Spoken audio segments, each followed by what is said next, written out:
सहना भवतु सहनौ भुनक्तु सह वीर्यं करवावहै तेजस्विनावधीतमस्तु मा विद्विषावहै। ॐ शान्ति शान्ति शान्तिः। ॐ पूर्णमदः पूर्णमिदं पूर्णात् पूर्णमुदच्यते पूर्णस्य पूर्णमादाय पूर्णमेवावशिष्यते। ॐ शान्ति शान्ति शान्तिः। विश्वं दर्पणदृश्यमाननगरे तुल्यं निजान्तर्गतं पश्यन्नात्मनि मायया बहिर्भूतं यथा निद्रया। यः साक्षात् कुरुते प्रबोधसमये स्वात्मानमेवाद्वयम् तस्मै श्रीगुरुमूर्तये नमः। इदं श्रीदक्षिणा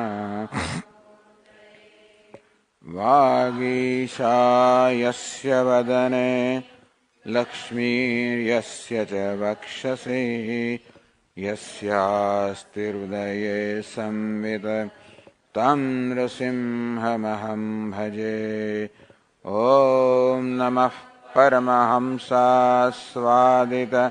चरणकमलचिन्मकरन्दाय भक्तजनमानसनिवासाय श्रीरामचन्द्राय विश्वसर्गविसर्गादि नवलक्षणलक्षितं श्रीकृष्णाख्यं परं धाम जगद्धाम नमामतं। सच्चिदानन्दरूपाय विश्वोत्पत्त्यादिहेतवे तापत्रयविनाशाय श्रीकृष्णाय वयं नमः। यं प्रव्रजन्तमनुपेतमपेतकृत्यं द्वैपायनो विरहकातर आजुहाव तन्मयतया तरवोऽभिनेदुः तं सर्वभूतहृदयं मुनिमानतोऽस्मि। संसारसागरे मग्नं दीनं मां करुणानिधे कर्ममोहगृहीताङ्गं मामुद्धर भवार्णवात्। श्रीमद्भागवताख्योऽयं प्रत्यक्षः कृष्ण एव हि स्वीकृतोऽसि मया नाथ मुक्त्यर्थं भवसागरे। मनोरथो मदीयोऽयं सफलः सर्वथा त्वया निर्विघ्नेनैव कर्तव्यः दासोऽहं तव केशव। शुकरूपप्रबोधज्ञ सर्वशास्त्रविशारद एतत्कथाप्रकाशेन मदज्ञानं विनाशय। जन्माद्यस्य यतोऽन्वयादितरतः चार्थेष्वभिघ्नस्वराट् तेने ब्रह्महृदाय आदिकवये मुह्यन्ति यत्सूरयः। तेजो वारिमृदां यथा विनिमयो त्रिसर्गो मृषा धाम्ना स्वेन सदा निरस्तकुहकं सत्यं परं धीमहि।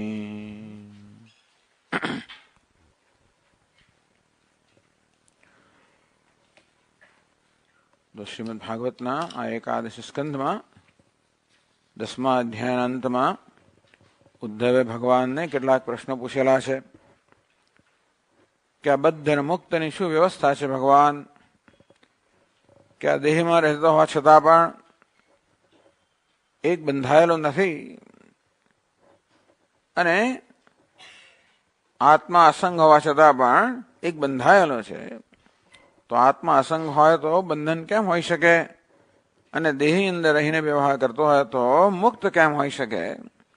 છતાં પણ આપ કહો છો કે મુક્ત છે અને વ્યવહાર કરી રહ્યા છે, અને આ બધા જીવો બદ્ધ છે, આત્મા અસંગ હોવા છતાં પણ આ વિષયમાં મારા મનમાં અત્યંત ગૂંચવાડો છે. એટલે આ ભ્રમ છે મારા મનમાં કે આત્મા એક બાજુથી નિત્યબદ્ધ કે અનાદિ કાળથી બદ્ધ છે, બીજી બાજુ નિત્ય મુક્ત છે, એક જ આત્મા. આવું વિરુદ્ધ કેમ હોઈ શકે? આ વિષયમાં મારા મનમાં ભ્રમ છે, ગૂંચવાડો છે. અને ચાલો ભાઈ, કોઈક રીતે આ વ્યવસ્થા સમજાવી શકાય તો પછી જીવન મુક્ત પુરુષ હોય, અર્થાત દેહમાં ઉપાધિમાં રહેવા છતાં પણ મુક્ત હોય, તો પછી એનો વ્યવહાર કેવો હોય, એનામાં એવા કયા લક્ષણો છે, કયા ચિહ્નો છે જે એને આ સામાન્ય અર્થાત અજ્ઞાની મનુષ્ય કરતા જુદા પાડે? કથમ વિહરેત, કથમ વર્તેત, એનું વર્તન કેવું હોય, એનું વિહાર ફરવાનું કેવું હોય? કૈરવા લક્ષણે જ્ઞાયેત, આ કયા લક્ષણોથી કયા ચિહ્નોથી આપણે જાણી શકીએ? કેમ ભુંજીત, એ શું ખાય, કેવી રીતે ખાય, વગેરે વગેરે. ટૂંકમાં આ જે જ્ઞાની પુરુષ હોય, જીવન મુક્ત હોય, એનો વ્યવહાર કેવો હોય, એના લક્ષણો કેવા હોય? આ પ્રશ્નના ઉત્તરમાં ભગવાને પહેલા તો વ્યવસ્થા સમજાવી, બદ્ધ અને મુક્તની વ્યવસ્થા સમજાવી કે હે ઉદ્ધવ, આત્મા અસંગ છે, પણ નિત્ય મુક્ત છે, પરંતુ ઉપાધિમાં અધ્યાસને કારણે, અહમભાવને કારણે જાણે કે બદ્ધ હોય. આ વિદ્યા કે અધ્યાસ એ તો અનાદિ છે, એટલે બંધન પણ અનાદિ છે. ભલે નિત્ય બદ્ધ એમ કહ્યું ખરું, પણ નિત્ય એટલે અનાદિકાળથી બદ્ધ છે. તો આત્મા અસંગ હોવા છતાં પણ બંધાયેલો કેમ છે? અવિદ્યાને કારણે, અધ્યારોપને કારણે. આ દેહ ઉપાધિ છે, એ ઉપાધિમાં અહમભાવને કારણે, ઉપાધિના ધર્મનો પોતાના પર અધ્યારોપ કરવાને કારણે, જ્ઞાનને કારણે બદ્ધ છે, જ્ઞાનને કારણે મુક્ત છે. બસ આ જ વ્યવસ્થા છે. આ વિદ્યા અને અવિદ્યા બંને મારી શક્તિઓ છે. વિદ્યા મારી શક્તિ છે જે મુક્ત કરનારી છે, અવિદ્યા મારી શક્તિ છે જે બંધન કરનારી છે. અને માયાથી આ નિર્માણ થયેલી છે. એટલે એક રીતે એમ કહી શકાય કે ભગવાન જયારે અવિદ્યા પ્રવર્તન કરાવે ત્યારે આ જીવ બદ્ધ હોય છે, જયારે વિદ્યાને પ્રવૃત્ત કરે ત્યારે જીવ મુક્ત બને છે. એટલે એક જ આ જીવ જે મારો અંશ જાણે કે હોય છે નહીં, મારું મારું જ સ્વરૂપ છે, છતાં પણ આ વિદ્યા અને અવિદ્યાથી બદ્ધ અને મુક્ત હોય એ પ્રકારની વ્યવસ્થા બતાવી ભગવાને. અથ બદ્ધસ્ય મુક્તસ્ય વૈલક્ષણ્યમ વદામિ તે. હવે ઉદ્ધવ, આ બદ્ધ અને મુક્ત આ બંને વચ્ચે જે વિલક્ષણતા છે, અર્થાત લક્ષણ જે અત્યંત એકબીજા કરતા વિપરીત છે, એ બંને વચ્ચે જે અત્યંત ભેદ છે હું તને બતાવીશ. તો શ્રીધર સ્વામી સમજાવે છે કે આ બદ્ધ અને મુક્ત જે છે એ બે પ્રકારના છે. તો ભેદ બે પ્રકારનો છે. એક તો એ કે જીવ બદ્ધ છે, ઈશ્વર નિત્ય મુક્ત છે, એટલે જીવને ઈશ્વર વચ્ચેનો વૈલક્ષણ્ય બતાવે. અને બીજું, કેટલાક જીવો મુક્ત છે, બાકી બધા બદ્ધ છે. આમ જીવ અને જીવમાં પણ તફાવત છે. એટલે બદ્ધ અને મુક્ત આવું જયારે કેવું હોય ત્યારે જીવ બદ્ધ છે, ઈશ્વર મુક્ત છે, એક પ્રકારની વિલક્ષણતા. અથવા કોઈક જીવ મુક્ત છે, બાકી બધા બદ્ધ છે, આ જીવ અને જીવ વચ્ચેની વિલક્ષણતા. પહેલા ભગવાને 6 અને 7મા શ્લોકોની અંદર આ 2 શ્લોકમાં જીવ અને ઈશ્વર વચ્ચેની વિલક્ષણતા બતાવી. એમાં મુંડકોપનિષદનો જે પ્રસિદ્ધ મંત્ર છે, દ્વા સુપર્ણા સયુજા સખાયા, એ મંત્રનો અહીંયા અનુવાદ કર્યો. સુપર્ણવેતૌ સદૃશૌ સખાય. આ જીવ અને ઈશ્વર બંને પક્ષીઓ છે, સદૃશૌ સમાન જ છે, સખાય સમાન કેમ? બંને ચૈતન્ય છે. બંને સખા અર્થાત એક સાથે જોડાયેલા છે, કારણ કે જીવ ક્યારે પણ ઈશ્વર વગર હોઈ ના શકે. જેમ ઘડો ક્યારે માટી વગર ના હોઈ શકે, તેમ જીવ ક્યારે પણ ઈશ્વર વગર ના હોય, કે સર્પ ક્યારે પણ રજ્જુ વગર ના હોય, તેમ જીવને ઈશ્વર વગર હોય નહીં. માટે જીવ હંમેશા ઈશ્વર સાથે જોડાયેલો છે. ઈશ્વર જીવ સાથે જોડાયેલો છે એમ ના કહેવાય, પણ જીવ તો હંમેશા ઈશ્વર સાથે જોડાયેલો છે, માટે સખા છે. યદૃચ્છયા એતૌ કૃતનીળો. યદૃચ્છા આ માયાને કારણે આ બંને આ ઉપાધિરૂપી વૃક્ષમાં એમણે બંને પોતાનો માળો બનાવેલો છે. આ હૃદય ગુહા જે છે એ માળો છે, એમાં જીવ અને ઈશ્વર એમાં બંને માળો બનાવીને રહેલા છે. એકસ્તયો ખાદતિ પીપલાન્નમ. બંને વચ્ચે વિલક્ષણતા શું છે? તો જીવ નામનું જે પક્ષી છે એ બાકી બધી રીતે ઈશ્વર સમાન છે, છતાં પણ પીપલાન્નમ ખાદતી. પીપલ એટલે કે અશ્વત્થ વૃક્ષ, એનું અન્ન એટલે કે ફળ. અદ્યતે અન્નમ, જેને ખાવામાં આવે એને અન્ન કહેવામાં આવે. દ્રષ્ટિએ અન્ન શબ્દનો ફળ થાય. તો આ જીવ છે એ પીપલ અર્થાત અશ્વત્થ વૃક્ષ, પીપળ વૃક્ષ, સંસાર વૃક્ષ, આ દેહ જે છે એનાથી ઉત્પન્ન થતા ભિન્ન ભિન્ન પ્રકારના ફળોને આરોગે છે. અર્થાત એનામાં ભોક્તૃત્વ છે, કર્તૃત્વ છે. નિરન્નોપી અન્ય, બીજા કેવો છે? અન્ય નિરન્ન, અર્થાત ઉપવાસ કરનારો છે, નહીં ખાનારો છે. ઈશ્વર જે છે એ અભોક્તા છે. ભલે એને ભૂયાન, બીજી વિલક્ષણતા બતાવે.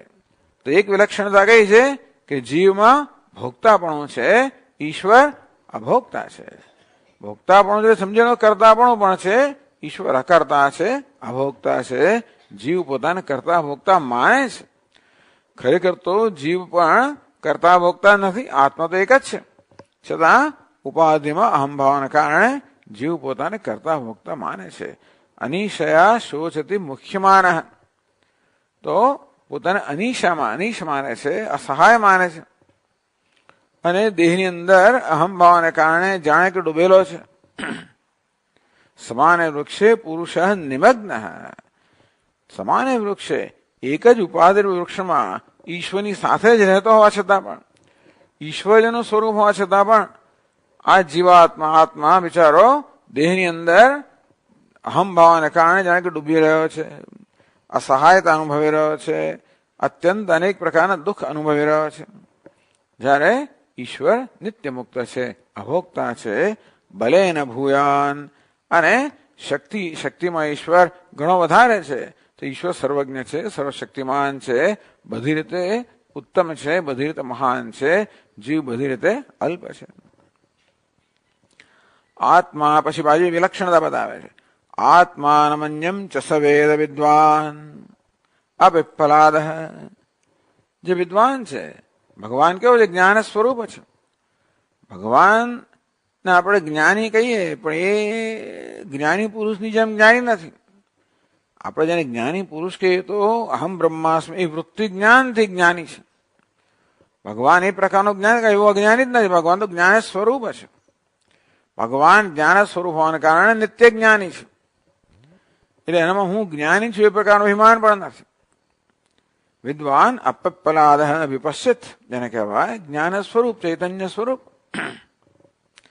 અપિપ્પલાદ, એ પિપ્પલ અર્થાત આ ફળને ખાતો નથી, અભોગતા છે. અભોગતા જ્ઞાન સ્વરૂપ ઈશ્વર છે. એ કેવો છે? આત્માનમ વેદ અન્યમ ચ વેદ. એને આત્માનું પણ જ્ઞાન છે, જગતનું પણ જ્ઞાન છે. જ્ઞાન કરીને જ્ઞાન વૃત્તિથી નહીં, એ જ્ઞાન સ્વરૂપ હોવાને કારણે જ જ્ઞાન છે. ન તો પિપ્પલાદ, પરંતુ આ પિપ્પલ અર્થાત કર્મફળના જે કર્મફળ છે, અદ એટલે એને ખાનાર જે છે, એટલે કે ભોગતા જે જીવ છે, એ પોતાને જાણતું નથી અને જગતને જાણતું નથી. ય અવિદ્યાયુક્ત સતુ નિત્યબદ્ધ, જે અવિદ્યા યુક્ત છે, તો અવિદ્યા સાથે જોડાયેલો છે, અવિદ્યાવાન છે, એટલે કે અજ્ઞાની છે. એ કેવું છે? નિત્યબદ્ધ, હંમેશા બદ્ધ છે. નિત્યબદ્ધ તો એમ કેટલું જ કહેવાય કે જ્યાં સુધી અવિદ્યા છે ત્યાં સુધી બંધાયેલો છે. પછી અવિદ્યા જતી રહે, બંધાયેલો ના રહે. આ બંધન નિત્ય નથી. મોક્ષ કેવું છે? નિત્ય છે. બંધન કેવું છે? અનાદિ ખરું પણ શાંત અંત વાળું છે. ઉર્ધમૂલમ અધશાખમ અશ્વત્થમ પ્રાહુ અવ્યયમ. લીક બાજુ ભગવાન આ સંસાર વૃક્ષને અશ્વત્થ કહે છે. સ્વ એટલે આવતીકાલે, એટલે આવતીકાલે સવારે પણ હશે કેમ એના અસ્તિત્વ વિશે શંકા છે. અર્થાત જે સતત પ્રચલનશીલ છે, અર્થાત જે દ્રષ્ટનષ્ટ સ્વભાવ છે, સતત બદલાયા કરનારું છે, નષ્ટ થનારું છે, એવા વૃક્ષ છતાંય પ્રવાહ નિત્યત્વ, જ્યાં અવિદ્યા છે ત્યાં સુધી એક અથવા બીજા રૂપમાં એ ચાલ્યા જ કરશે, એટલે અવ્યય પણ કહ્યું. એ દ્રષ્ટિએ કહેવાય કે આ જીવાત્મા નિત્ય બદ્ધ, જ્યાં સુધી અજ્ઞાન છે ત્યાં સુધી બદ્ધ છે. વિદ્યામયો સહતુ નિત્ય મુક્ત. ત્યારે ભગવાન જે છે એ વિદ્યા કે જ્ઞાન સ્વરૂપ છે, નિત્ય મુક્ત છે. આ પ્રકારે બદ્ધ અને મુક્ત વચ્ચેની વિલક્ષણતા, કે જીવ બદ્ધ છે, ઈશ્વર મુક્ત છે, બે વચ્ચેની વિલક્ષણતા બતાવી 6 અને 7મા શ્લોકોમાં.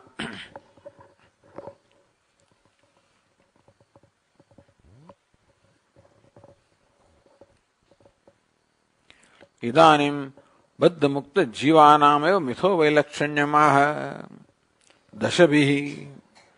હવે 10 શ્લોકોમાં મુક્ત જીવ અને બદ્ધ જીવ એ બે વચ્ચેની વિલક્ષણતા બતાવે. તો જીવને ઈશ્વરની વિલક્ષણતા બતાવી. હવે બદ્ધ જીવ અને મુક્ત જીવ એ બે વચ્ચેની વિલક્ષણતા બતાવે છે. અને હંમેશા આ મુક્ત જે છે એનું વર્ણન કરવાનું મુખ્ય પ્રયોજન એ છે કે એ મુક્ત પુરુષ માટે જે સહજ છે એ સાધક માટેનું સાધન બની રહે છે. એટલા માટે મુક્ત પુરુષ કહો, સ્થિતપ્રજ્ઞ કહો, જીવન મુક્ત કહો, જ્ઞાની કહો, એના લક્ષણ જે સ્વાભાવિક, એના બધા તે સ્વાભાવિક ગુણો છે. એનું વર્ણન એટલા જ મળે કે આપણે એને સમજી શકીએ, આપણે જ્ઞાનને સમજી શકીએ, તો જ્ઞાનીને સમજી શકીએ, અને આપણે એના જેવા બની શકીએ. જ્ઞાની ક્યારે બની શકીએ? આપણે જ્ઞાનને બરોબર સમજતા હોઈએ ત્યારે. વળી એ જ્ઞાન જીવનમાં કેવી રીતે વ્યક્ત થાય છે? આ જ્ઞાન કેવું છે? જેને વેદાંત તો જીવન મુક્ત, વેદાંત શાસ્ત્ર કહે છે કે મુક્તિ તો અહીં જ પ્રાપ્ત કરવાની છે, અને આ દેહ છે ત્યારે જ પ્રાપ્ત કરવાની છે, ત્યારે જ પ્રાપ્ત થાય. જો મનુષ્ય દેહ ના હોય તો આ મુક્તિ પ્રાપ્ત ના થાય. યછેદ વેદિત અથ સત્યમ અસ્તિ. આ મનુષ્ય દેહ જે સારે છે ત્યારે જો આપણને આ જ્ઞાન થઈ ગયું તો આ જીવન સાર્થક થયું. અનિત્યમ અસુખમ લોકમ ઇમમ પ્રાપ્ય ભજસ્વમામ. આ દેહ અનિત્ય છે, આ જગત તો અસુખ હતા દુઃખ આપનારું છે. આવું હોવાને કારણે મામ ભજસ્વ, ભગવાન કહ્યું તું મારું ભજન કર. તેથી આ બહુ પ્રેક્ટિકલ વસ્તુ છે. એક વેદાંત શાસ્ત્ર કોઈ પ્રકારની અલૌકિક વાતો નથી કરતો, બસ રોજ બરોજનું સાદા સીધા જીવનની વાત કરે છે. એટલે મુક્ત પુરુષ છે પણ આપણા જેવો જ છે. એને શરીર છે, એ હાથ પગથી કામ કરતો હોય, પગથી ચાલતો હોય, હાથથી કામ કરતો હોય, વાણીથી બોલતો હોય, આંખથી જોતો હોય, બધું કરતો હોય. એ ખાય ત્યારે એ કોળિયો લેતો ને મોંમાં જ મૂકી, કાનમાં નાખે, નાકમાં ખોસું નથી થતું. એટલે કે જ્ઞાન પ્રાપ્ત કરવાને કારણે આવો કશું ફેરફાર ન થાય. કે પછી એમાં શિંગડા ઉગતા હોય અને પેલા કહે ને કે ભાઈ શિંગડા ઉગે, પૂંછડી હોય, એવું કઈ થતું નથી. એવી કોઈ જાતની, એટલે ટૂંકમાં એવી જાતના દેખીતા જો વિલક્ષણતા આવતી હોત તો આપણે વર્ણનની જરૂર ના પડત. એ કે જમીન 6 ઇંચ અધ્ધર ચાલતો હોત, એવું કંઈક થતું હોત. એટલે કે એવું થાય ખરું, પણ એવી કઈ આવશ્યકતા નથી. આવશ્યક શું છે? કે જ્ઞાન હોય, મુક્ત, પોતે મુક્ત હોય, એ આવશ્યકતા છે. કારણ કે બીજી બધી સિદ્ધિઓ હોય પણ જો માણસ મુક્ત ના હોય તો બહુ ઉપયોગી થતી નથી. અને કશી સિદ્ધિ ના હોય છતાં જો મુક્ત હોય તો બસ એ પર્યાપ્ત છે. એટલે જયારે અહીંયા મુક્તિનું વર્ણન કરવામાં આવે છે ત્યારે બીજા કશાનો નિષેધ કરવાનો હેતુ નથી કે આ સિવાય કશું ના જ હોય. એટલે જ્ઞાની પુરુષનું વર્ણન બહુ સરળ ભાષામાં કરશે. તો જેવી રીતે સામાન્ય માણસ વ્યવહાર કરતો હોય એની તુલનામાં જ્ઞાની પુરુષનો વ્યવહાર કેવો છે? વ્યવહાર 2 પ્રકારનો છે, વ્યવહારના 2 સ્તર છે. એક તો એ કે એના મનમાં કયા પ્રકારની સમજ છે, એને કહેવાય સ્વસંવેદ્ય, અર્થાત એ પોતાને અને જગતને કઈ રીતે જાણે છે. બીજું છે પરસંવેદ્ય, બીજા લોકો જોઈ શકે એ પ્રકારની વિલક્ષણતા. કેટલીક વિલક્ષણતા આપણે જોઈ ના શકીએ. જેમ સ્થિત પ્રજ્ઞાના કિસ્સામાં ભગવાન કહે પ્રજહાતિ યદા કામાન સર્વાન પાર્થ મનોગતાન. હે પાર્થ, જયારે મનમાં રહેલી સર્વ કામનાઓ નો ત્યાગ કરવામાં આવે છે, જે સ્વયં પોતાની સંતુષ્ટ છે. હવે એ તો એ જ જાણે, આપણે જાણી ના શકીએ. છતાં જે આત્મસંતોષ છે, જે બધી કામનાઓનો અભાવ છે, જે એનામાં હવે કોઈ પ્રકારની જરૂરિયાત નથી, એ કોઈ પ્રકારની માગણી કરતો નથી, એ સર્વનો એવો જ સ્વીકાર કરે છે કે પોતાનો સ્વીકાર છે. આવું એ પોતે જાણે, આપણે જાણી ના શકીએ. પણ આ વસ્તુ જે એના મનમાં છે કે અંદર છે, એની કંઈક બહાર અભિવ્યક્તિ થાય તો ખરી જ. અને તેથી કઈ રીતે અભિવ્યક્તિ થાય? દુઃખેશુ અનુદ્વિગ્નમના, આપણે જોઈ શકીએ એવા ચિહ્નો કયા? તો દુઃખમાં જેના મનમાં ઉદ્વેગ થતો નથી, સુખમાં જેના મનમાં સ્પૃહા થતી નથી, જે કોઈને અભિનંદન આપતો નથી, નિંદા કરતો નથી, તિરસ્કારતો નથી, આસક્ત વગેરે વગેરે. એટલે સામાન્ય માણસ વ્યવહાર દરમિયાન જે પ્રકારનો પ્રતિભાવ દર્શાવતો હોય, એની તુલનામાં એવા જ પ્રકારના વ્યવહારમાં આ જ્ઞાની પુરુષ કયા પ્રકારનો પ્રતિભાવ દર્શાવે છે, એનું વર્ણન કરવાથી આપણે એની વિલક્ષણતા સમજી શકીએ અને એ પ્રકારે જીવન જીવવાનો પ્રયત્ન કરીએ. તો જ્ઞાન હોય તો જીવન આ પ્રકારનું હોય, તો જીવન આ પ્રકારનું કરીએ તો જ્ઞાન પણ થાય. અભિજાતની એની પાછળ એની સિદ્ધાંત આવો છે. સ્વામીજી મહારાજ કે ફિઝિકલાઇઝ યોર ઇન્ટેન્શન. આપણો મનો કઈ ભાવના હોય કે મારે આને આદર આપવો છે, મારે આને પ્રેમ કરવો જોઈએ, મારે ભગવાનમાં ભક્તિભાવ હોવો જોઈએ, અભિજાતના મનમાં મૂલ્ય છે. તો fake it till you make it. આ નિયમ એવો થયો કે ભાઈ તમે ડોળ કરો, જાણે કે ભગવાનનો ભક્તિ છે એવું ડોળ કરો. અને એની ભક્તિ હોય અને જે પ્રકારનું વર્તન થાય એવું પ્રકારનું વર્તન કરો. છે નહીં પણ વર્તન કરો. ફેક ઇટ, ફેક એટલે ડોળ કરવો. પણ જે ડોળ કહીએ છીએ એ કારણ કે આપણા સ્વભાવને અનુરૂપ છે છેવટે. અત્યારે જે વર્તન છે એ બધું કૃત્રિમ છે, પેલું વર્તન કૃત્રિમ નથી. અત્યારે જે વર્તન છે એ કૃત્રિમ છે. જયારે પેલું વર્તન જે છે ભગવાનનો ભક્તિભાવ હોત, જ્ઞાન હોત, આમ હોત તો કયા પ્રકારનું વર્તન હોત, એવું જાણે કે હોય એવો ડોળો કરીને વર્તી, એ વર્તન કેવું છે? સ્વાભાવિક છે. એટલા જ માટે કૃત્રિમ ધીમે ધીમે ચાલ્યું જાય અને સ્વાભાવિક જે છે એ ધીમે ધીમે સ્થાપિત થાય. આ સિદ્ધાંત છે. એટલા માટે આપણે જે ભાવના છે એને આપણે કર્મમાં વ્યક્ત કરવી જોઈએ. જે કઈ ભાવના હોય તે ઉત્તમ ભાવના આપણા મનમાં હોય, અને અત્યારે એટલે કે એવું મૂલ્ય છે, એ ભાવના તો નથી હજી. આમ તો કે ભાઈ ભગવાનનું નામ સ્મરણ કરો, જપ કરો, ભક્તિભાવથી કરો, એનો અર્થ નથી. ભક્તિ વગર કરેલા જપનો અર્થ નથી. એટલે આપણે ભક્તિ ના હોય તો કરું છું, જપ ના કરું? પેલા કે કરવાનો અર્થ નથી, આ કે નહીં અર્થ છે. હૃદયમાં ભક્તિભાવ ન હોય તોય પણ ભગવાનનું નામ લો. જાણે કે ભક્તિભાવ હોત તો શું કર્યું હોત, એ પ્રકારે ભગવાનનું નામ લો.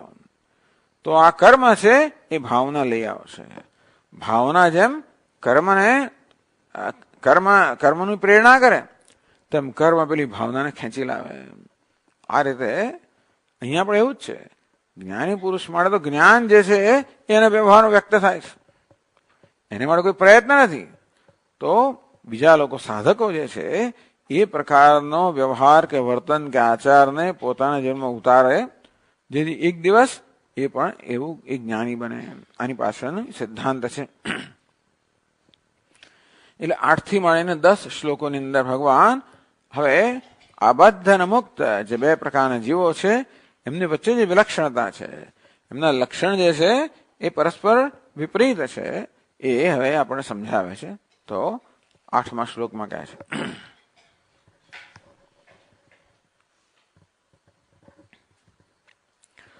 દેહસ્થોપિ ન દેહસ્થો વિદ્વાન સ્વપ્નાદ યથોત્થિતઃ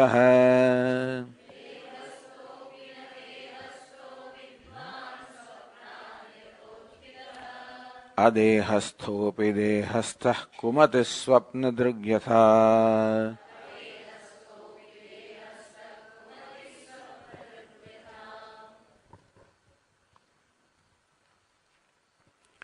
વિદ્વાન મુક્ત દેહસ્થોપી સંસ્કાર વશાત, પ્રારબ્ધ વશાત. એટલે મનુષ્ય વિદ્વાન એટલે જ્ઞાની બને, જ્ઞાન પ્રાપ્ત કરે, જ્ઞાન નિષ્ઠ બને, તો પણ એનો દેહ તો એના પ્રારબ્ધને કારણે ચાલુ રહેતો હોય છે. તસ્ય તાવદેવ ચિરમ યાવન્ન વિમોક્ષે. એટલે ટૂંકમાં જ્યાં સુધી દેહનું પ્રારબ્ધ પૂર્ણ થાય ત્યાં સુધી જાણે કે એને વાટ જોવાની, એટલે કે ત્યાં સુધી જીવંત છે. એટલે કે દેહસ્થ, જાણે કે દેહમાં રહેલો છે. પ્રશ્ન એ થયો કે જ્ઞાન થયા પછી, એને જીવનનું ધ્યેય સિદ્ધ થયા પછી હવે કશું કરવાનું રહેતું નથી. હવે એને કોઈ પ્રયોજન સિદ્ધ કરવાનું ન હોય તો શા માટે એનો દેહ ટકી રહેવો જોઈએ? એટલે કેટલાક લોકોને એવી માન્યતા છે કે જ્ઞાની પુરુષનો દેહ ટકે જ નહીં. દેહને ટકાવવા માટે પ્રયોજન હોવું જોઈએ, કંઈક પ્રેરણા હોવી જોઈએ, કંઈક ધક્કો મારવો પડે. હવે તો આ કોઈ પ્રકારનો ધક્કો મારતો જ નથી, એનો કોઈ સંકલ્પ જ નથી, તો પછી એનો દેહ કેમ ટકવો જોઈએ? એટલે કેટલાક એમ માને છે કે જ્ઞાન થાય દેહનું પતન થઈ જાય. પરંતુ વેદાંત શાસ્ત્ર એવું નથી માનતું કે નહીં, જ્ઞાનને દેહને હોવા ન હોવાનો કોઈ સંબંધ જ નથી. દેહ છે બીજા કારણથી. કયા કારણે? પ્રારબ્ધના કારણે છે. જ્ઞાન સ્વતંત્ર વસ્તુ છે. અને તેથી આપણે ધારો કે ન જોતા હોય એને કોઈ ઓપરેશન કરવાથી જોતી થઈ ગઈ આંખો, એટલે દુનિયામાં કઈ ફેરફાર ના, કશા ફેરફાર ના થાય. એટલું કે જે પહેલા નહોતું દેખાતું દેખાય છે. તેમ જ્ઞાન થવાને કારણે પહેલા જે બધો ગૂંચવાડો હતો એ દૂર થયો. બધી વસ્તુમાં ગૂંચવાડો હતો, એટલે આંખોથી જોઈએ ખરા બધું, પણ છતાં દરેકમાં અધ્યારોપ હોવાને કારણે શત્રુ મિત્ર ફલા આ જાતનો અધ્યારોપ થયા જ કરતો હતો. એને કારણે હંમેશા ગડબડ. આ શત્રુ જે શું વિચારતો હશે અને કેવી જાતના દાવો પેચ કરવો જેથી મારું રક્ષણ કરવું. એક તો શત્રુ નામની એના પર છાપ લગાવી અને પછી મનમાં આ પ્રકારની વસ્તુ ચાલે. મિત્ર નામને બીજી છાપ લગાવી, પછી કેમ સારું કે એને કેમ પોતાનું કરવું, કેમ આમ કરવું, એવી જાતની યોજનાઓ ચાલતી હોય. ટૂંકમાં એટલે ગડમથલ ચાલ્યા જ કરતી હોય છે. અને કારણ કે આપણે જે કર્મ કરતા હોઈએ એનું પરિણામ આપણે બહુ મહત્વનું હોય છે. સફળતા મહત્વની છે, નિષ્ફળતા તો મને ન જોઈએ. એટલે કઈ રીતે સફળતા મેળવવી એ માટેને પછી જાત જાતના કાવા દાવા કરીએ. નિષ્ફળતાને કેમ ટાળવી, સફળતાને કેમ મેળવવી, આવું બધું આનું નામ સંસાર. બીજું શું? માણસે બિચારાને નિરાત ક્યાં છે? બેઠો હોય તો મનમાં તો આવે, નિરાત નથી ને. આ ગડ મસલમાંથી નિરાત નથી, અંદરના કાવા દાવામાંથી નિરાત નથી, અંદરની બધી એ યોજનાઓ નિરાત નથી. આ પ્રકારે નિરાત એટલે જ મુક્તિ. આવી મનમાં નિરાત, જેને કશું કાવા દેવા કરવાની જરૂર નથી, કોઈ યોજનાઓ કરવાની જરૂર નથી, સફળ થવું એવી જરૂરિયાત નથી, નિષ્ફળ ન જ થવું જરૂરિયાત નથી, આમ જ થવું જેવી કોઈ જરૂરિયાત નથી, મારું અપમાન જ ન જ થાય એવી જરૂરિયાત નથી, મને માન મળવું જ જોઈએ કોઈ જરૂરિયાત જ નથી. એટલે કોઈક રીતે મને માન કેમ મળે એની જે આપણે બહુ પ્રયત્ન કરવો પડે, અને કોઈક રીતે અપમાન કેમ ટળે, આ તો બહુ મોટી વસ્તુઓ છે. એને માટે આખી જિંદગી પૂરી થઈ જાય કે કોણ મને માન આપશે અને કોણ અપમાન કરશે. એટલે ટૂંકમાં લોકો આપણે શું સમજી શકીએ? અમુક કરો તો આપણે અપમાનની અપેક્ષા તો અપમાન થઈ જાય, અને અપમાનની અપેક્ષા માન કશું ઠેકાણા વગરનું. એટલે એ ગૂંચવાડો, આ દુનિયા ગૂંચવાડો ઉભું કરનારી છે. અને સતત આપણને હંમેશા સંદેહમાં જ રાખે, ધાસ્તી જ આપણા મનમાં હોય કે શું થશે. મારી યોજના અને મારી અપેક્ષા એક પ્રકારની હોય, પણ એ પ્રકાર થશે કે નહીં કે ખબર જ નહીં પડે. એટલે બિચારા મનમાં ભયભીત જ હોય કે મારું ધાર્યું થશે કે નહીં, હું સલામત છું કે નહીં, મને જોઈતી વસ્તુ મળશે કે નહીં, વગેરે વગેરે. આ બધાનું નામ સંસાર. વેદાંત શાસ્ત્ર આને સંસાર કહે છે. બાકી આ શરીર છે એટલે સંસાર છે, અને આ જન્મ છે એટલે કશી વસ્તુ સંસાર નથી. આ એક જ સંસાર છે. અને આ બધા મુક્તિ એટલે મોક્ષ, બસ. બાકી બીજી કઈ કોઈ વિશેષ વસ્તુ થાય કે ના થાય, થાય તો ભલે થાય, ના થાય તો ચિંતા નથી. થાય એવી જરૂરિયાત હોય તોય પાછી ગડબડ થઈ ગઈ. અમુક વિશેષ વસ્તુ થવી જ જોઈએ એવો આગ્રહ નથી, ના થાય એવો આગ્રહ નથી. થાય ખરી, ના પણ થાય, ઉપાધિના સ્તર પર છે. તેથી એ ઉપાધિના સ્તરનો કોઈ પ્રકારનો આગ્રહ નથી.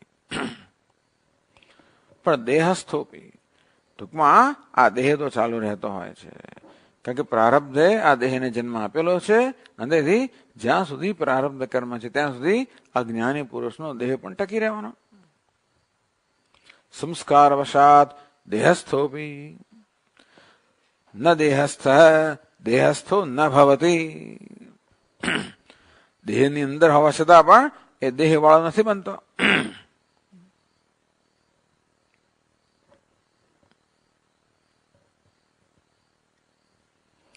તત્ર દૃષ્ટાંતમાં એ કેવી રીતે? દેહમાં હોવા છતાં પણ દેહમાં ન હોવું એ કઈ રીતે વળે? એટલે કે સ્વપ્નાદ યથા ઉત્થિત, જેમ સ્વપ્નમાંથી જાગેલો માણસ દેહમાં કયા દેહ સાથે સંબંધ નથી? સ્વપ્નના દેહ સાથે કોઈ સંબંધ ધરાવતો નથી. તો માણસ જયારે સ્વપ્નમાં હતો ત્યારે એને સ્વપ્નનો દેહ હતો. એ સ્વપ્નના દેહ દ્વારા એણે જાત જાતનો વ્યવહાર કર્યો હશે. એણે પુણ્ય કર્મ કર્યું હશે, કદાચ પાપ કર્મ કર્યું. શું ખબર? સ્વપ્નનું તો બધું સંચાલન આપણી વાસનાઓ કરતી હોય છે. જે પ્રકારની વાસનાઓ મનમાં ઉઠે, હું નથી માનતો કે જ્ઞાની પુરુષને એવા સ્વપ્નો આવે કે પાપ કરે. તો કલ્પના કરો, માનો કે ભાઈ એ પણ બધી વસ્તુ સામાન્ય માણસ જેવી ના રહે.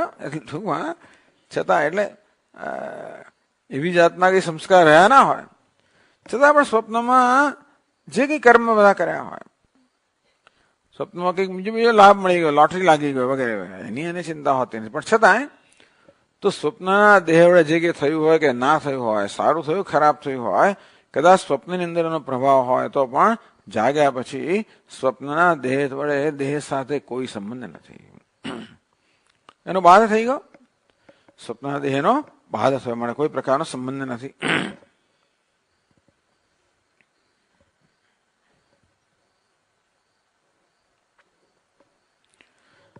એટલે કહે છે કે સ્વપ્નાદ ઉત્થિત સ્મર્યમાણે સ્વપ્ન દેહે સ્થિતો બી તત્રસ્થો ન ભવતી.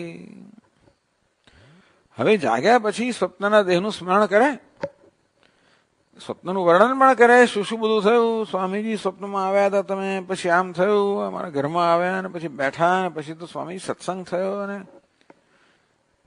એ બધું આપણે સ્મરણ કરીએ. સ્મર્યમાણે સ્વપ્ન દેહ સ્થિતોપી. હવે એવું છે ને કે આપણે જયારે સ્વપ્નનું સ્મરણ કરતા હોઈએ ત્યારે જાણે કે એ સ્વપ્નના જે થયું એને ફરી પાછું જાણે કે જીવતા ના હોય એવું બને. તત્રસ્થો ન ભવતી, છતાંય પણ એ સ્વપ્ન દેહમાં નથી, અર્થાત એ દેહમાં અહમભાવ ધરાવતો નથી. એટલું બહુ સ્પષ્ટ છે બધા લોકોને કે આ સ્વપ્ન તો મિથ્યા છે. આ સ્વપ્ન જે હતું એ મનની કલ્પના હતી. સ્વપ્નનો દેહ પણ મન વડે કલ્પિત હતો, સ્વપ્નનું જગત પણ મન વડે કલ્પિત, સ્વપ્નના અનુભવો પણ મન વડે કલ્પિત. બધી વસ્તુ મન વડે કલ્પિત હતી.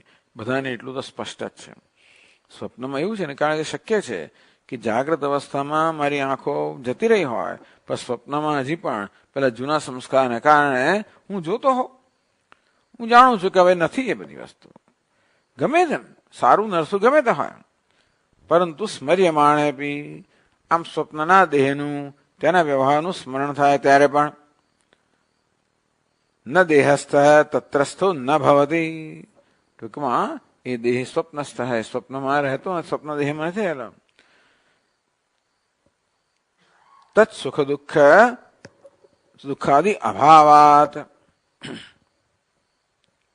ટૂંકમાં સ્વપ્નની અંદર જે સુખ દુઃખ બધા હતા એની સાથે એનો કોઈ સંબંધ નથી. દેહ સાથે સંબંધ નથી, એને કારણે દેહ વડે અનુભવાયેલા સુખ દુઃખ સાથે કોઈ સંબંધ નથી. એટલે અસંગતા કહો કે અભિમાનનો અભાવ કહો, અધ્યારોપનો અભાવ કે અભિમાનનો અભાવ માટે બહુ સરસ દૃષ્ટાંત આપ્યું કે દેહ હોવા છતાં પણ અભિમાનથી મુક્ત હોવું એટલે કેવી રીતે? જેનો બધાને અનુભવ છે કે સ્વપ્નનો દેહ એનું આપણે સ્મરણ કરી છતાં પણ એમાં કોઈ અહંકાર મમકાર કે હું છું કે મારો છે એવું કોઈ પ્રકારનું અભિમાન જાગ્યા પછી નથી થતો.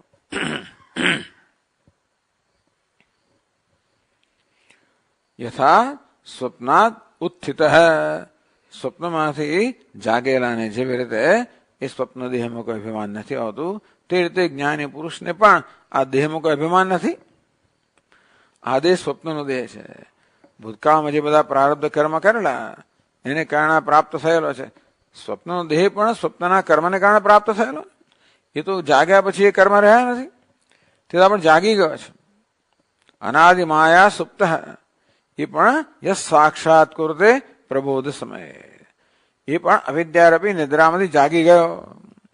સ્વપ્નાદુત્થિત યસ્યામ જાગ્રત ભૂતાની સા નિશા પશ્યતો મુને. ગીતામાં કહેવામાં આવ્યું કે જેમાં આ બધા અજ્ઞાની પુરુષો જાગ્રત છે.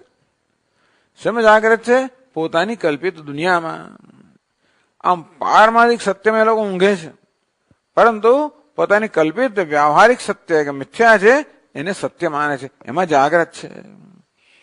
એટલે જ્ઞાની માણસો સૂએ પણ છે અને જાગે પણ છે. પરમાર્થની દ્રષ્ટિએ સૂએ છે, પરંતુ આ વ્યવહારિક જગતમાં મિથ્યામાં જાગે છે. જ્ઞાની પુરુષ પણ જાગે છે અને ઊંઘે છે.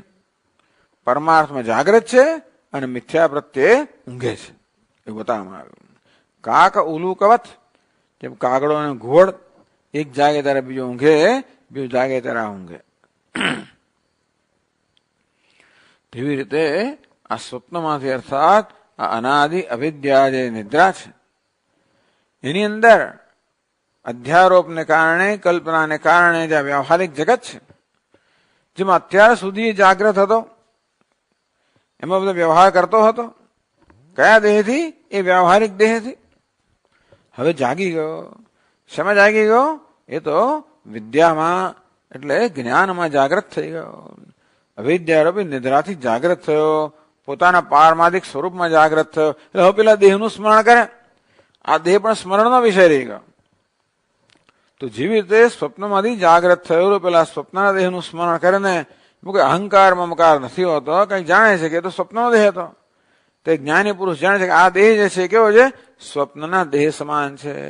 અર્થાત અજ્ઞાન અવસ્થામાં કર્તૃત્વ ભોક્તૃત્વ આ પ્રકારનું સ્વપ્ન જયારે વિદ્યમાન હતું ત્યારે જે બધા કર્મ થયેલા હતા એના પરિણામે આ દેહ છે. એટલો ફેર છે. એટલે સ્મર્યમાણે કહ્યું. સિદ્ધ સ્વામી સમજાવે છે કે આપણે જયારે જાગીએ ત્યારે સ્વપ્નનો દેહ હોતો નથી. એ રીતે દ્રષ્ટાંત બધી રીતે સરખું નથી. આ તો જાગ્યો પછી સ્વપ્નનો દેહ છે. અવિદ્યારૂપી નિદ્રામાંથી જાગ્યા પછી પણ આ સ્વપ્નનો દેહ એટલે કે અવિદ્યાથી સર્જાયેલો દેહ છે. એટલે આ વિદ્યા અને અવિદ્યા સાથે છે, કે જાગ્રત સ્વપ્ન સાથે છે જ્ઞાની પુરુષ માટે. એ આપણે રોજના અનુભવ છતાં પણ અહીંયા એવું કહેવામાં આવ્યું કે સામાન્ય માણસ પણ સ્વપ્નમાંથી જાગી જાય પછી સ્વપ્નના દેહનું સ્મરણ કરે અને પછી જાણે છે કે આ તો હું નથી, કે મારો પણ નથી. બહુ સ્પષ્ટ છે. અંતે એવી જ જાતનો સંબંધ આ જ્ઞાની પુરુષને આ દેહ સાથે હોય છે. આ દેહને જુએ, અનુભવે તો પણ હું કે મારો એ પ્રકારનું કોઈ અભિમાન કે અધ્યારોપ થતો નથી. યથા સ્વપ્નાત ઉત્થિત. બહુ સુંદર દૃષ્ટાંત આપવામાં આવ્યું. આપણા સ્વામીજી ઘણી પેલું ધ્યાન કરાવે ત્યારે આ દેહમાં દેહ હું નથી એ પ્રકારે સમજી શકાય. એટલા માટે એમ કે ભાઈ પહેલા એટલે આંખો બંધ કર્યા પછી તમે પહેલા તમારો પડોશી છે ને એના દેહની કલ્પના કરો, એને મનમાં જુઓ. એ તો આંખો ખોલીને જોઈ લે પછી મનમાં કહે કે આ છે પડોશીનો દેહ છે કે આનો છે. બહુ સ્પષ્ટ છે. એ હું નથી, એ બહુ સ્પષ્ટ છે. હવે એ જગ્યાએ પોતાનો દેહ જુઓ તો પડોશીના કે બીજા અન્યના દેહ સાથે કેવો સંબંધ હતો, એ જાતનો સંબંધ આપણે આપણા દેહ સાથે પણ ઉત્પન્ન કરી શકીએ. તેવી રીતે આ સ્વપ્નો દેહનું સ્મરણ કરીને જાણે છે કે અહંકાર મમકાર નથી. તે રીતે જેને જાગ્રત દેહ કહેવામાં આવે છે એમાં પણ કોઈ અહંકાર મમકાર રહિત ન છે.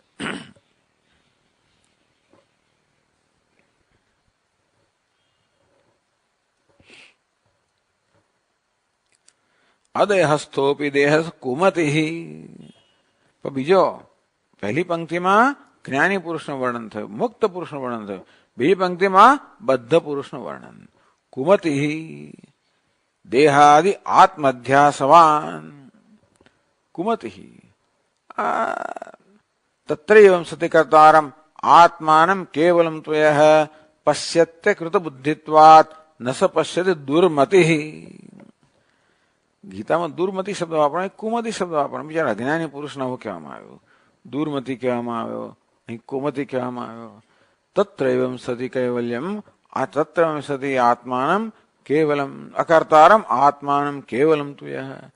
આત્મ તો અકર્તા છે, કર્મ કરનાર તો પાંચ બધા છે, શરીર ઇન્દ્રિયો અને કરતા અને ચેષ્ટાઓ અને દૈવ, આ પાંચ મળીને બધું કર્મ કરતા હોય છે. એમાં આત્મા નથી.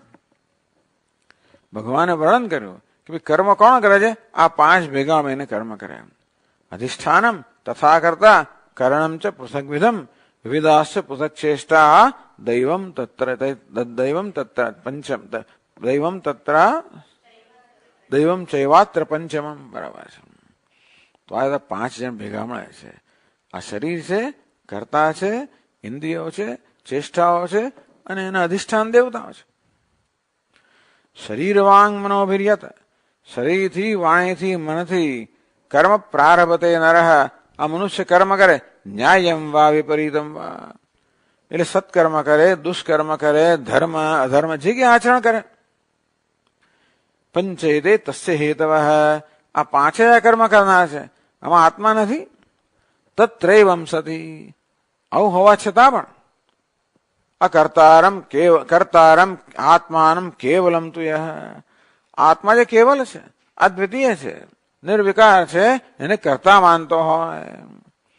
પશ્યતિ અકૃત બુદ્ધિત્વાત, અજ્ઞાની હોવાને કારણે, અશુદ્ધ અંતઃકરણ હોવાને કારણે ન સ પશ્યતિ, એ જોવા છતાં પણ જોતો નથી. દુર્મતિ, એ કેવો છે? જેની મતિ દૂષિત થઈ ગઈ છે. અહીં શું કહ્યું? કુમતિ, જેની મતિ કુત્સિત મતિ, ટૂંકમાં નિંદનીય મતિ વાળો અજ્ઞાની. કુમતિ દેહાદિ આત્મધ્યાસવાન, અજ્ઞાની એટલે દેહ વગેરેમાં દેહને આત્મા માનનાર, દેહ વગેરે ઉપાધિમાં આત્માનો અધ્યાસ કરનાર અજ્ઞાની. વસ્તુતઃ આ દેહસ્થોપી, વાસ્તવમાં આત્મા અસંગ છે. અસંગ હોવાને કારણે દેહ સાથે કોઈ સંબંધ જ નથી. એટલે વિદ્વાન ને અવિદ્વાન બંને અદેહસ્થ જ છે. અદેહસ્થ એટલે દેહમાં રહેલા જ નથી, અર્થાત દેહ સાથે સંબંધ ધરાવનાર નથી. અવિદ્વાનનો આત્મા વિદ્વાનનો આત્મા અને અવિદ્વાનનો આત્મા. વસ્તુતઃ અદેહસ્થોપી, સ્વભાવથી ખરેખર તો અદેહસ્થ છે. પરંતુ વસ્તુતઃ અપરિચ્છિન્નત્વેન આત્મના દેહકૃત પરિચ્છેદ અભાવેપી, આત્મા અપરિચ્છિન્ન છે, અંદરથી અલ્પતા કશી વસ્તુ છે નહીં. કુમતિ સ્વપ્ન દૃગ્યથા, કુમતિ અર્થાત અજ્ઞાની પુરુષ કે બદ્ધ પુરુષ જે છે એ સ્વપ્ન દૃગ બીજું દ્રષ્ટાંત આપ્યું કે સ્વપ્ન અનુભવ કરનાર, તે સ્વપ્નના દેહમાં અહંભાવ ધરાવનાર, કયો બિચારો એના સુખ દુઃખ ભાગી બને છે. આમાં સ્વપ્નમાં કોઈ પણ દેહમાં આપણે સુખ દુઃખના ભાગી ક્યારે બનીએ? દેહમાં અહંભાવ ધરાવતા હોય ત્યારે, બાકી નહીં. તો સ્વપ્ન દરમિયાન સ્વપ્નના દેહમાં અહંભાવ ધરાવનાર જેવી રીતે સ્વપ્નમાં પ્રાપ્ત થતા સુખ દુઃખનો ભોગતા બને છે, અંતે રીતે અજ્ઞાની પુરુષ પણ આ જાગૃત કે વ્યવહારિક દેહમાં અહંભાવ ધરાવતો હોવાના કારણે સુખ દુઃખનો ભાગી બને છે.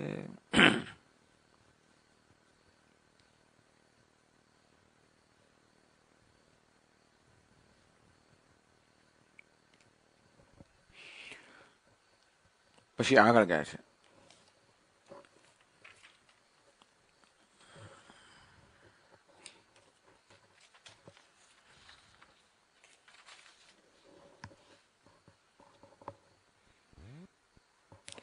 અત્ર હેતુત્વેન વૈલક્ષણ્યાંતરમાહ દ્વાભ્યામ. આવું કેમ છે ભાઈ?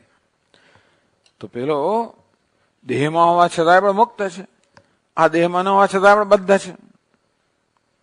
તો એનું કારણ શું? બે શ્લોકોમાં એનું કારણ બતાવે છે. એ દ્વારા બીજી વિલક્ષણતા બતાવે છે. બદ્ધ અને મુક્ત વચ્ચે આ વિલક્ષણતા બતાવી, બીજી વિલક્ષણતા બતાવે છે બે શ્લોકની અંદર.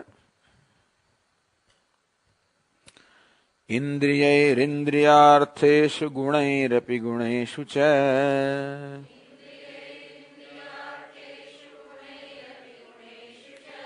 ગૃહ્યમાણેષ્વહમ કુર્યાન્ન વિદ્વાન્યસ્ત્વવિક્રિયઃ.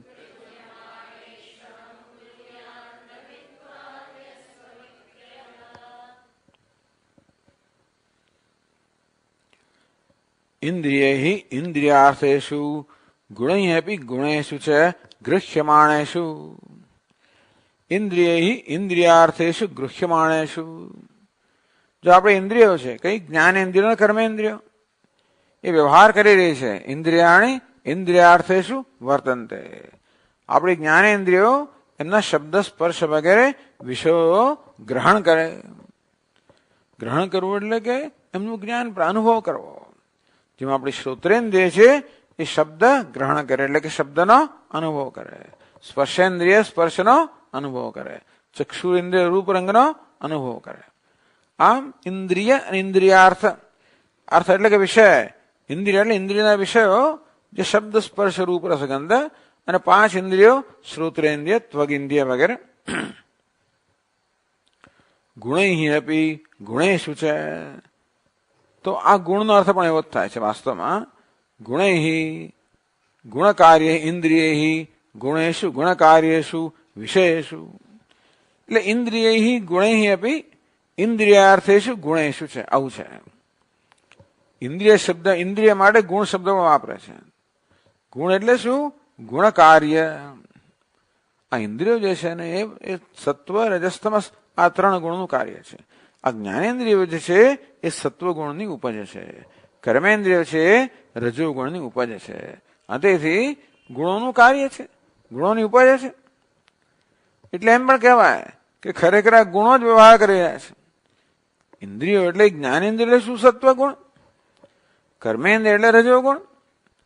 તો ઇન્દ્રિયો પોતાના વિષય સાથે વ્યવહાર કરી રહી છે એમ જયારે કહીએ ત્યારે ઇન્દ્રિયો પણ ગુણ છે. સત્વ કે રજસ ગુણમાંથી બનેલી. આ વિષયો પણ ગુણ છે, તમો ગુણમાંથી બનેલા. એટલે ખરેખર તો ગુણૈ અપી ગુણેષુ છે ગૃહ્યમાણેષુ. એમ કહેવાય કે ઇન્દ્રિયો પોતાના વિષયોને અનુભવી રહી છે, ગ્રહણ કરી રહી છે, અથવા તો આ ગુણો પેલા ગુણને અનુભવી રહ્યા છે.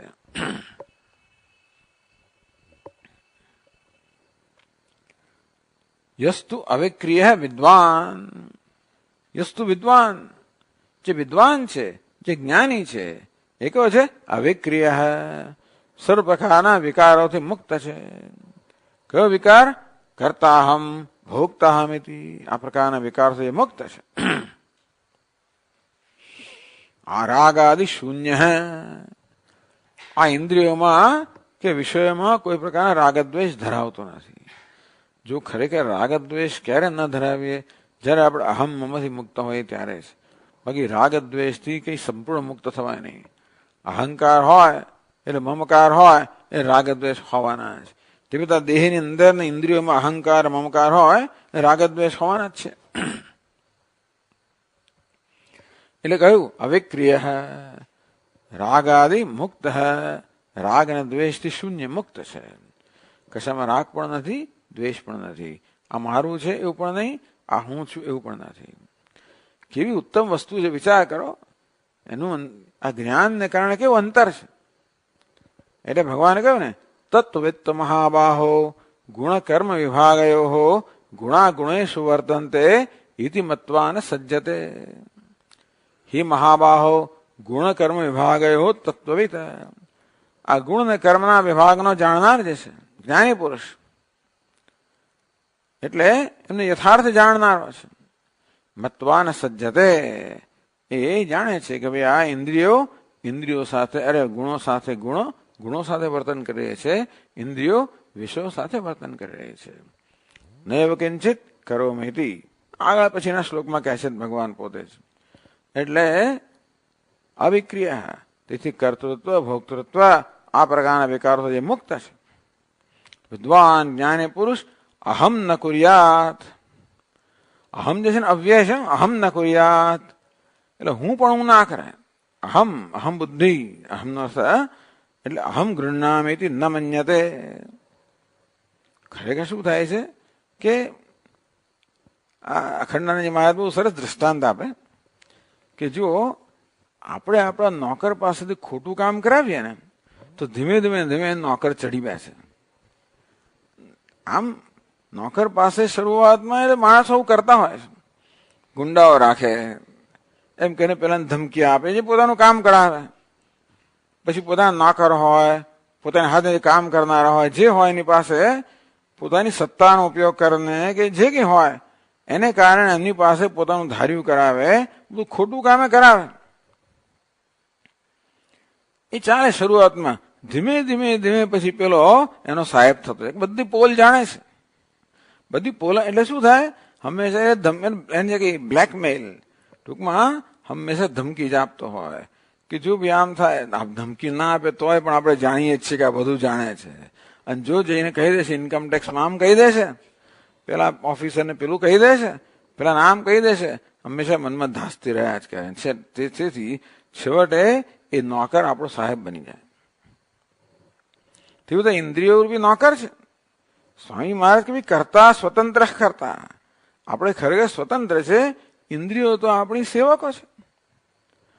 ખરાબ કામ કરાવે, ભોગ કરાવીએ, આ ઇન્દ્રિયોને ભોગમાં જોડીએ, કર્મેન્દ્રિયો એમાં જ જોડીએ, વાણીથી પણ જાત જાતનું બોલીએ, હાથથી જાત જાતનું કરીએ, પગથી જાત જાતની જગ્યાએ જઈએ, જીભથી જાત જાતનું ખાઈએ, આ બધું કરીએ. ઇન્દ્રિયો જાણી ગઈ છે કે આ બધી ગડબડ કરે છે. ધીમે ધીમે ધીમે એ સેવકો આપણા સાહેબ બની જાય અને આપણે એના વશમાં આવી જઈએ. એટલે કેવી રીતે માણસો આ નોકરના વશમાં આવી જાય, અથવા કેવી રીતે માણસો પેલી બધી પેલા તત્વોના વશમાં આવી જતા હોય છે અને પછી એમનું કરાયું કરતા હોય છે. એટલે આ બધું ટૂંકમાં કાયદાનો ખોટું કરવું એમાં ઘણા બધા ભયસ્થાન રહેલા છે. શરૂઆતમાં ખબર ના પડે, શું એમ લાગે કે ચાલો આપણું ધાર્યું થાય, પછી ખબર પડે પાછળથી. પણ જે હોય તે પણ આવી રીતે આ ઇન્દ્રિયો પણ નોકરો છે. એમની સાથે આપણે અવિજાતનું જ્યાં મને પેલું લાવ્યા, ભલે ને એકાદશી હોય તો પેલું ખાઈ લઈએ, ફલાણું હોય તો આ ખાઈ લઈએ, આ હોય તો આમ કરીએ, આવું જાત જાતનું કરાવ્યું હોય. ધીમે ધીમે પછી ઇન્દ્રિયો આ નોકરો આપણા માલિક બની જાય. એ જાણે છે કે આના વગર ચાલવાનું નથી. ઇન્દ્રિયો ઇન્દ્રિયાણી પ્રમાથિની હરંતી પ્રસવમ મન. પછી ઇન્દ્રિયો બરોબર આપણી સાહેબ બની ગઈ, બળાત્કારે આપણા મનને, બુદ્ધિને, જ્ઞાનને બધાને ખેંચી જાય. ઇન્દ્રિયાણામી ચરતામ યન મનોન વિધીયતે તદસ્ય પ્રજ્ઞામ વાયુર્નાવમ ઇવામ ભસી. પેલી વાયુ જેવી રીતે નાવને પોતે ઘસરી જાય, નાવને આમ જવું ને ઘસરી બીજે જાય, તે તો ઇન્દ્રિયો પણ આ મનને પ્રજ્ઞાને ઘસડીને લઈ જાય. આવું થતું હોય છે. આ બિચારો અજ્ઞાની માણસ, આનું નામ સંસાર.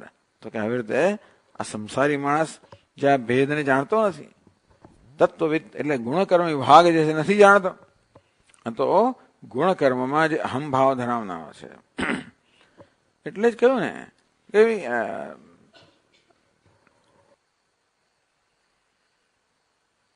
સજ્જંતે ગુણકર્મસુ તાન કૃષ્ણવિદો મંદાન કૃષ્ણવિદને વિચાલેત.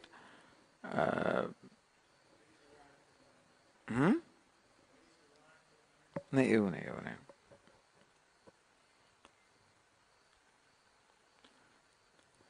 ગુણાગુણેષુ વર્તન્તે ઇતિ મત્વા ન સજ્જતે પ્રકૃતેર્ગુણ સમ્મૂઢાઃ સજ્જન્તે ગુણકર્મસુ. પ્રકૃતે ગુણ સમ્મૂઢાઃ, આ પ્રકૃતિના બધા ગુણો છે, વિકારો છે, એમાં સમ્મૂઢાઃ મોહિત થયેલા, અહંકાર મમકાર ધરાવનારા સજ્જન્તે ગુણકર્મસુ, આ ગુણ ને કર્મ આમાં સજ્જન્તે આસક્ત થાય છે, અહંકાર મમકાર ધરાવતા હોય છે. જો કે પછીના શ્લોકમાં કહે છે જ, આમાં જ્ઞાનનું વર્ણન કરે છે, પછીના શ્લોકમાં અજ્ઞાનનું વર્ણન ભગવાન કરે છે. તો એ શ્લોક પણ વાંચી લઈએ. દૈવાધીને શરીરેસ્મિન ગુણભાવ્યેન કર્મણા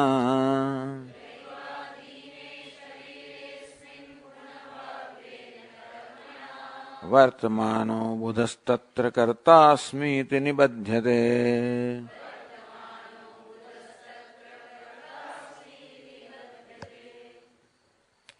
દૈવાધીને શરીરે અસ્મિન દૈવાધીને શરીરે, આ શરીર તો દૈવાધીને પૂર્વ કર્મ અધીને, દૈવ કહો, પ્રારબ્ધ કહો, પૂર્વ કર્મ કહો. આ શરીર કેવું છે? પ્રારબ્ધનું પરિણામ છે. શરીરેસ્મિન ગુણભાવ્યેન કર્મણા, તો આ કર્મ બધા જે થઈ રહ્યા છે એ ગુણભાવ્યેન, ટૂંકમાં ગુણથી પ્રેરાઈને.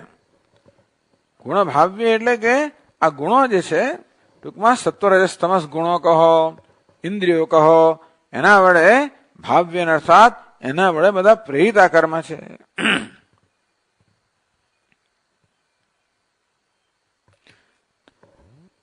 વર્તમાન અબુધ તત્ર કર્તાસ્મિતિ નિબધ્યતે. વાસ્તવમાં કર્મ બધા ગુણોથી થઈ રહ્યા છે. ભગવાન કહ્યું ને, પ્રકૃતે ક્રિયમાણાની ગુણૈ કર્માણી સર્વશઃ. આ પ્રકૃતિના ગુણોથી, પ્રકૃતિના વિકારથી એટલે કે ઇન્દ્રિયોથી બધા કર્મ થઈ રહ્યા છે. ઇન્દ્રિય, મન, બુદ્ધિ વગેરેથી બધા કર્મ થઈ રહ્યા છે. સર્વશઃ એટલે સર્વાણી કર્માણી, બધા જ કર્મ આમના જ થઈ રહ્યા છે. અહંકાર વિમૂઢાત્મા કર્તાહમિતિ મન્યતે.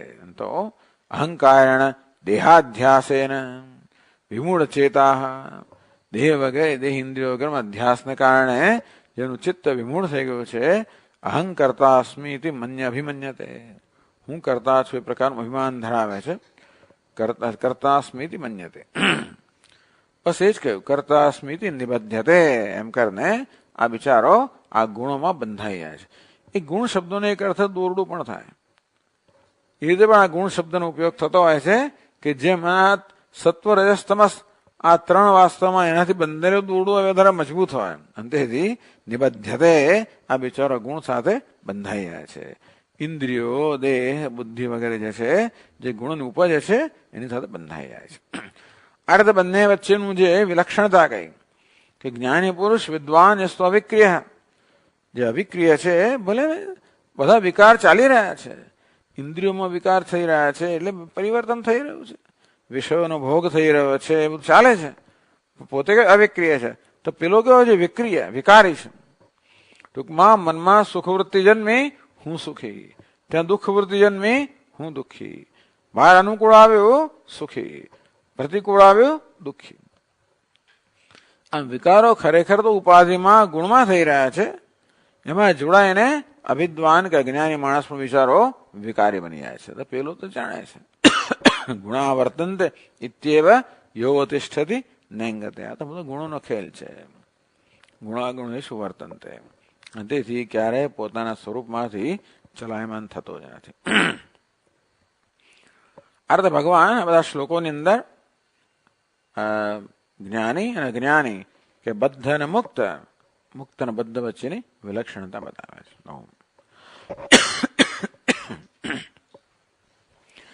એતૈ ત્રિભિઃ શ્લોકૈઃ કથમ વર્તતે અસ્ય પ્રશ્નસ્ય સુખ દુઃખ શૂન્યો નિરભિમાનસ્ય દેહ વર્તતે. કથમ વર્તતે, ઉદ્ધવનો એક પ્રશ્ન છે, કથમ વર્તતે, એનું વર્તન કેવું હોય, આચરણ કેવું હોય? 3 શ્લોકોમાં એનો ઉત્તર આપવામાં આવ્યો. શું ઉત્તર આપવામાં આવ્યો? સુખ દુઃખ શૂન્ય નિર્ભિમાનસ્ય દેહે વર્તતે.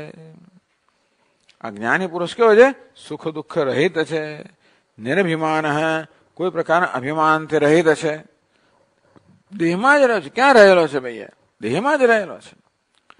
પણ દેહમાં રહેવા છતાં પણ સુખ દુઃખ શૂન્ય, સુખ દુઃખથી શૂન્ય છે અને અભિમાન રહિત છે. એ પ્રકારે એ દેહમાં રહેલો છે. નવદ્વારે પુરે દેહી નૈવ કુર્વન ન કારયન ઇતિ ઉત્તમ ભવતિ.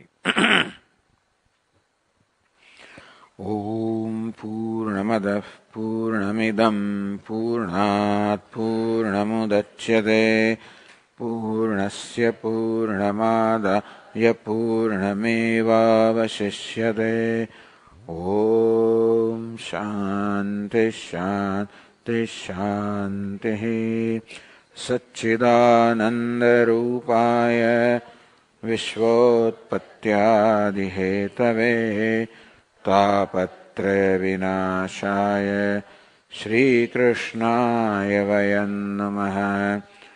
જન્માદ્યસ્ય યતોન્વયાદિતરતઃ ચાર્થેષ્વभिघ्नस्वराट् तेने ब्रह्महृदाय आदिकवये मुह्यन्ति यत्सूरयः.